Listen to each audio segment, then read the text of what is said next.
Halo teman-teman, kembali lagi di channel Hadi Auto. Ini adalah Mercedes-Benz GLB yang terbaru. Ini adalah facelift.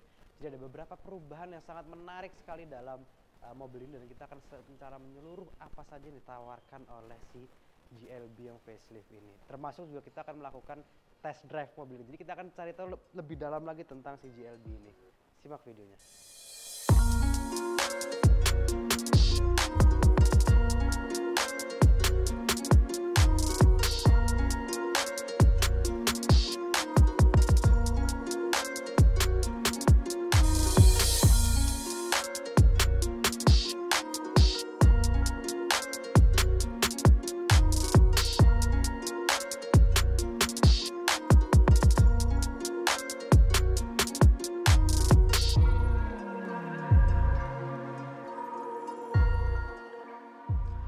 Jadi sekarang si GLB itu sudah tidak menggunakan lagi trim yang progressive line. Jadi sudah ganti total menjadi ya AMG line. Jadi kesan itu dia lebih sporty, baik eksteriornya maupun juga interiornya yang nanti juga akan kita lihat. Jadi ini kita lihat dulu bagian luarnya. Jadi kalau yang sebelumnya itu grillnya itu kan full, dia warna chrome seperti ini, mirip seperti GLS yang baru grillnya itu. Sekarang lihat nih, dia lebih sporty, lebih keren juga dilihatnya.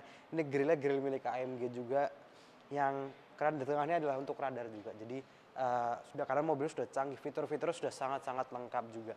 Lampu, dia sudah menggunakan lampu yang baru juga. Dia sudah menggunakan lampu multi beam LED. Jadi sama seperti di GLA35 sama juga A35. Jadi sudah lampunya canggih dan juga sudah menggunakan pixel-pixel gitu. Jadi kalau misalkan dinyalakan, itu jadi kayak ada animasinya gitu. Yang cakep juga, dan itu menarik perhatian orang juga pada saat kita nyalain mesinnya.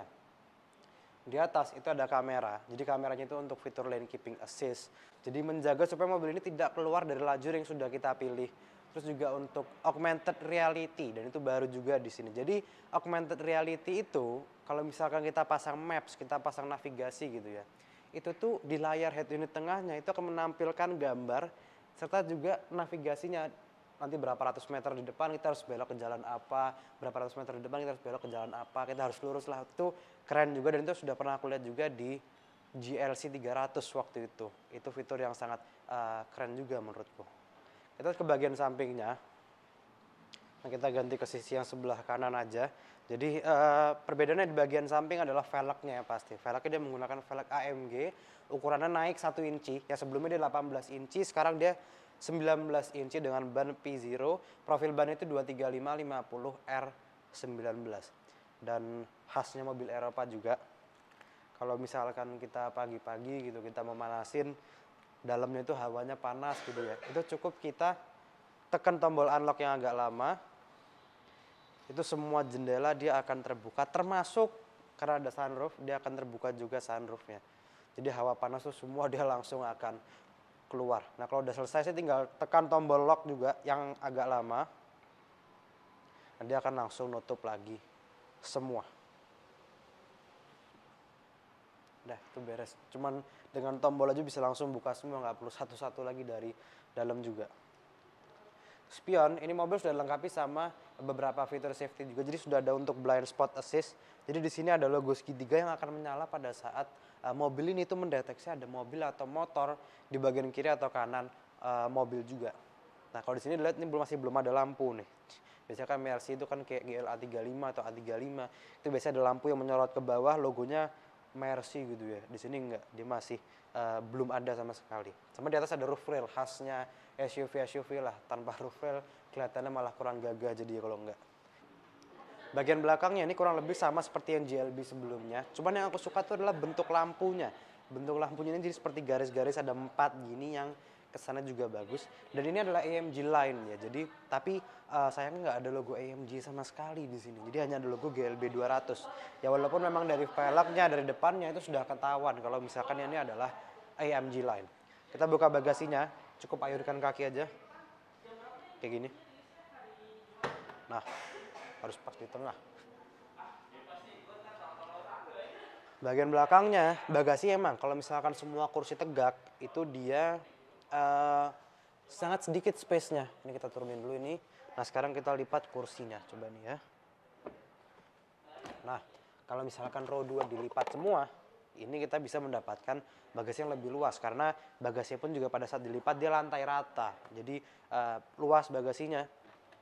Di bawah ada tempat penyimpanan, dan ini tempat penyimpanan pun juga untuk separatornya. Jadi kalau misalkan kita nggak mau pakai separatornya, itu bisa kita letakkan di sini aja sih. Sekarang kita lihat interiornya, let's go. Kursi bagian belakangnya, ini tinggiku 179 cm. Sisa headroom masih ada sekitar 6 jari, ya masih lumayan banyak lah ini. Nah sisa legroomnya dia sisa mungkin hanya 3 jari aja, tapi ini adalah posisi berkendara aku, jadi tergantung posisi nyetir aja. Ini masih ada sisa dan nggak sempit-sempit banget, bagian belakang masih terhitung cukup lumayan lah. Tengah ada gundukan juga nih yang nggak begitu besar, dan kita coba kursi tengahnya aja. Kursi tengahnya ya memang lebih tinggi sih, sama ada gundukan, tapi untung gundukannya itu kecil karena mobil ini kan juga penggeraknya penggerak depan kan ya. Kursinya sendiri ini dia empuk, kursinya dia empuk, ditambah lagi di tengah ada armrest tambah sama 2 cup holder juga. Nah cup holdernya ini di bagian depan sini, jadi enak, nggak ganggu sandaran tangan sama sekali. Nah armrest ini pun juga dia cukup empuk. Speaker dia bukan menggunakan Harman Kardon, speakernya jadi masih speaker yang biasa, tapi suaranya pun dia juga masih bagus. Oke lah, bagian belakang dia sama ada panoramic sunroof juga. Sekarang kita lihat ke bagian row 3 nya coba. Untuk masuk ke row 3 nya itu simple aksesnya, jadi ada tuas di bagian atas ini, tinggal kita tarik aja, lalu tinggal kita dorong kursi sampai ke bagian paling depan. Udah, kita langsung bisa masuk. Kita langsung cobain aja. Kursi bagian belakangnya ini beda emang sama yang di tengah sama yang di depan. Tidak tinggi yang di tengah untuk kursinya, kelihatannya masih agak berasa lebih pendek dia. Dan ini sengaja kursinya nggak aku lipat yang tengah supaya nggak sempit. Ini aja kalau dilipat mungkin nggak ada space sama sekali. Tapi kursinya ini dia paling empuk sih bagian belakang. Dia empuk banget.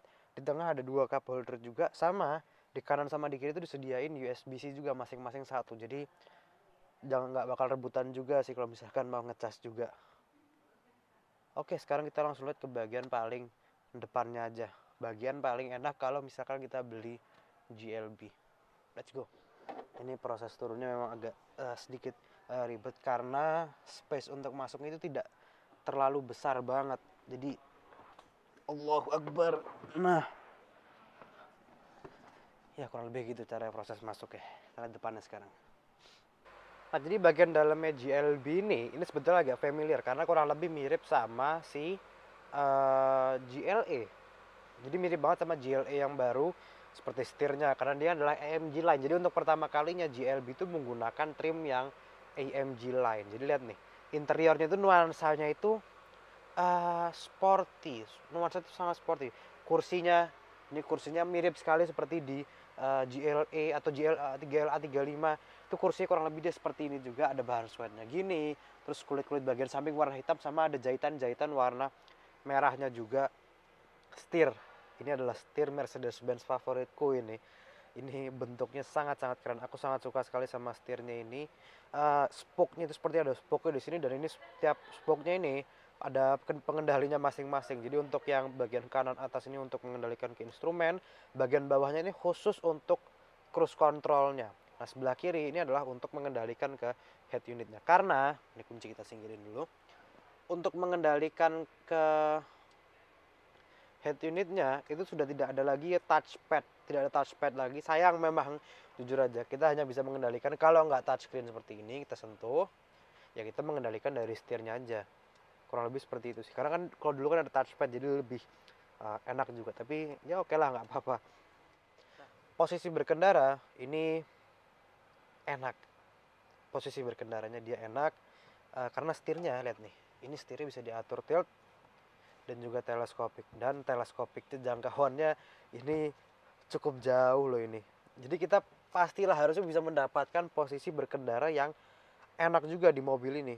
Ini aku enak sih, posisi duduknya sangat enak. Kalau misalkan aku bentuk setirnya nih selalu enak untuk dilihat bentuk setirnya.